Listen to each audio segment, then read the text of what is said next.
Hello, I have another maths lecture for you. The following footage was taken from when I was doing my master's. It was a video that I made for a high school enrichment club looking at huge primes. So I went in and I gave a lecture about Mersenne primes, and part of that was talking about Fermat's little theorem. And then I made this video as a follow-up where I talk about the virtues of binary notation, especially when looking at Mersenne numbers. So I hope you enjoy.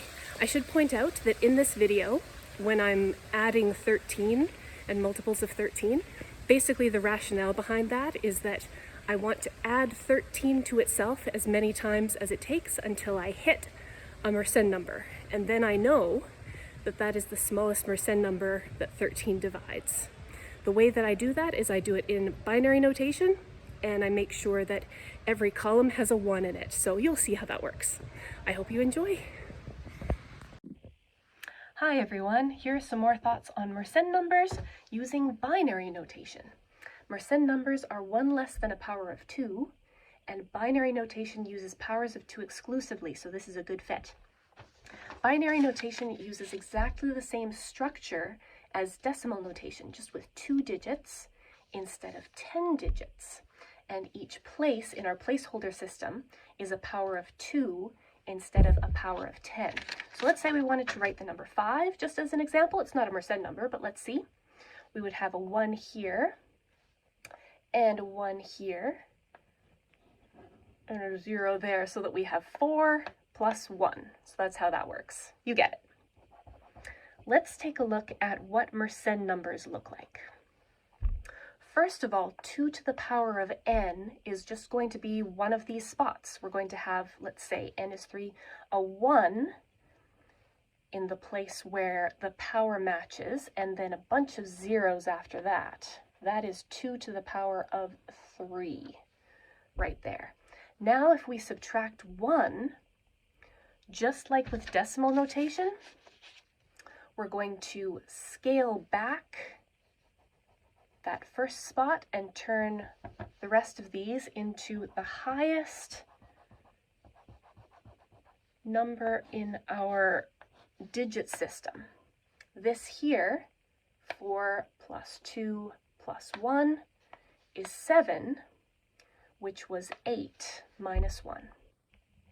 You can think of this as, let's say, 1,000 minus 1 is 999, 8 minus 1 is 111. All right, so now we have Mersenne numbers. 2 to the power of n minus 1 are going to look in binary like just a string of 1s, and the number of 1s matches the power up here. Here it is. N many 1s in binary represents our given Mersenne number, where n is in that exponent spot, the power spot. And here are just some quick examples. I'm going to put a little subscript 10 on all of these. Mathematicians love using subscripts for all kinds of things. In this case, the base. And so we end up with these representations. And when we break this down, we can see this is 1 plus 2 plus 4. This is 1 plus 2 plus 4 plus 8. This is 1 plus 2 plus 4 plus 8 plus 16. So every Mersenne number is the sum of consecutive powers of 2. And I have more that I would love to share with you about that, perhaps at a future date. But for now, binary is very useful for these 3 things that I want to show you, starting with if n is composite, then the Mersenne number is composite. As we start, here's a quick notation reminder of what this says. The Mersenne number with an index n, again using subscript, n matching the power in 2 to the power of n minus 1. This and this are the same. Here's what we're going to show. Before we do that, we're going to do a quick analogy in base 10. Consider the number 822,822. We can tell just by looking at this that 822 is a factor of the whole thing. How do we know this? We can break it down into the sum of 822 and 822 times 10 times 10 times 10. since 822 is a factor of this, and 822 is a factor of this, it's a factor of the sum, 822,822. We could alternatively write it this way, using the distributive property, to see that, yep, there's the factor. Notice if we have a similar number, such as 82,822, we can't necessarily tell by looking at this one that 822 is a factor of this, or that 82 is a factor of this, or that 22 is a factor of this. It's simply because we have matching portions, same length, same digits, that we can conclude just by looking at it that, oh, there's our factor. The same thing happens in binary.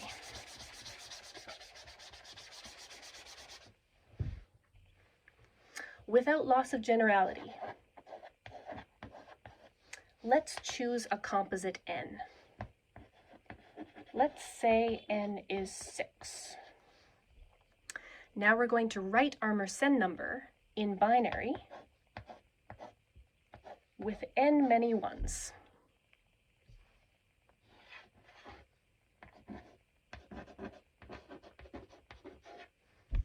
Now, since n is composite, let's choose a proper factor of n. In this case, I'm going to choose 2, and break down our binary representation into that many groups. So in this case, I'm going to break this down into 2 groups. 1, 2. You can see where this is going. It's exactly the same situation. We can write this as our matching portion plus that matching portion times 2 times 2 times 2. And we get that this is our factor of the whole thing. Just to double check, 111 in binary is 7, and this Mersenne number here is 63. Yep, 7 divides 63. You can do the same thing with this particular example by choosing another proper factor, let's say 3. Break this down into 3 portions, and then we get this situation. Fill in the zeros.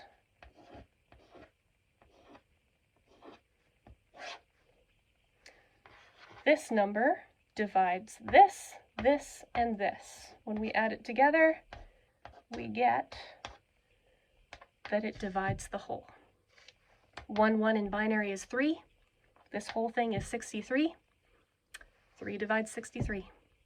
So, proof by looking. All you have to do is just look at it in binary, and you can see that if n is composite, then the Mersenne number 2 to the power of n minus 1 is also composite. The next item on my list uses identical reasoning. Here's what I want to show next. If a number divides a Mersenne number, so we have a factor, then that same factor divides another Mersenne number where the index is a multiple of our original index. And this happens for any multiple we like. Let's see it in action.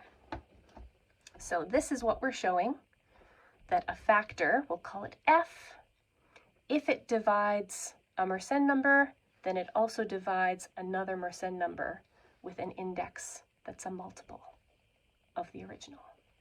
So here's our m sub n. I've given the example of n equals 6 and written it out in binary with 6 ones, but if you squint, you can imagine that this is any n you like. And then here is our Mersenne number with a multiple as our index, multiple of the original n. So it is going to be this Mersenne number written out m many times. If we know that f divides this, does f divide this? Yes. Same reasoning. F divides this, f divides this, f divides this and this, so f must divide the entire thing. We see this in practice, in particular with our very interesting case, 2 to the power of 11 minus 1. This is that Mersenne number that looks like it should be prime, but it's not prime. It is, in fact, 23 times 89. We know from this that since 23 divides this entire thing, we also know that 23 divides the Mersenne number with index 22, or 33, or 44. Likewise, with 89, since 89 is a factor of this, we just happen to know that. We know also that 89 is a factor of multiple indexes, Mersenne numbers with multiple indexes of this. So 2 to the power of 22 minus 1 is divisible by 89. 2 to the power of 33 minus 1 is divisible by 89. Last time we took a look at Fermat's little theorem, which shows us that 89 is a factor of 2 to the power of 88 minus 1. But we also can see that if we know this first. Notice that this does not work in reverse necessarily. If we know that we have another factor, let's call it a divisor. If we have a divisor D that divides this, do we know that that divisor also divides this? Not necessarily. It only works in this direction. Sometimes it is the case that a divisor here will also divide a lower Mersenne number, and that's what happens here. 89 divides 2 to the power of 88 minus 1, and somehow it also divides 2 to the power of 11 minus 1, but there's still more to explore there as to why. Point number 3, the last one on the list. Binary notation can be used as a way to find the smallest Mersenne number that a given odd number divides. Odd numbers as our factors simply because even numbers never divide Mersenne numbers. Mersenne numbers are always odd. We're going to look at a specific example, but first let's look at binary addition, the basics. 1 plus 1 is 2, and 2 looks like this, so we're always going to have a 1 that carries over into the previous column. Likewise, 1 plus 1 plus 1 is 3, so we have that leading 1 that carries over. Another thing to keep in mind is if we have any old string of 1s and 0s, whatever it is, and then add a 0 to the end, what we've done is we've taken our original binary number and multiplied it by 2. We are ready. Let's look at 13 as our example. 13 looks like this. 8 plus 4 plus 1. What we're going to do is we're going to add a number of rows, and each row is going to be a multiple of 13 to end up with a string of 1s at the end. How many 1s? That's what we're going to find out. What we could even do is just add 13 to itself a number of times to find out the smallest Mersenne number that 13 divides. So let's start with that and just see what happens.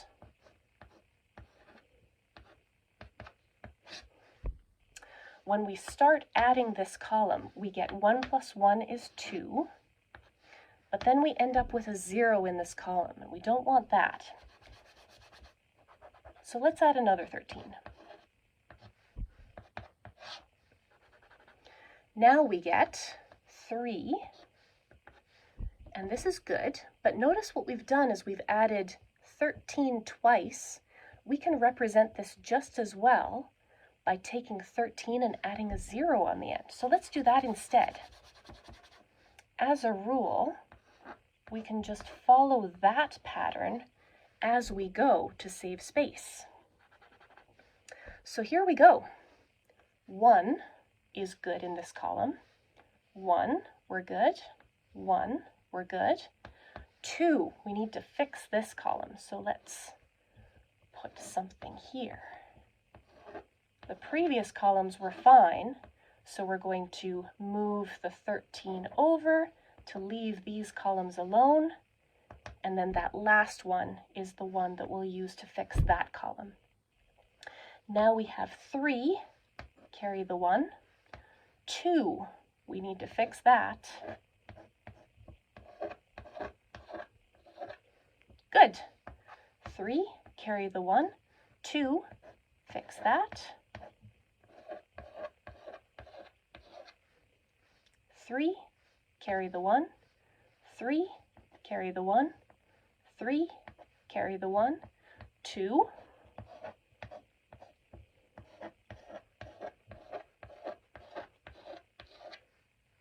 3, carry the 1. 1, that's good. 1, that's good. 1, that's good.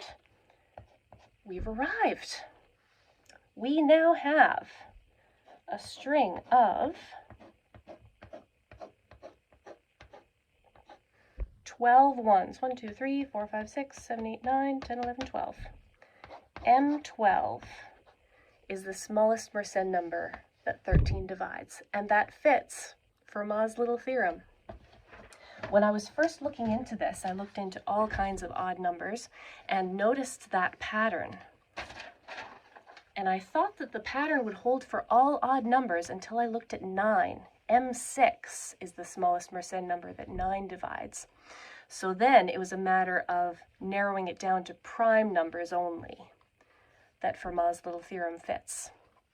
The number of 1s in our string is 1 fewer than the prime number, that is the factor we investigate. Finally, here's our classic example of 23, and M11 is the smallest Mersenne number that 23 divides. And then, by Fermat's little theorem, it also divides M22. Those are some thoughts to explore. Happy exploring, and I will see you next time.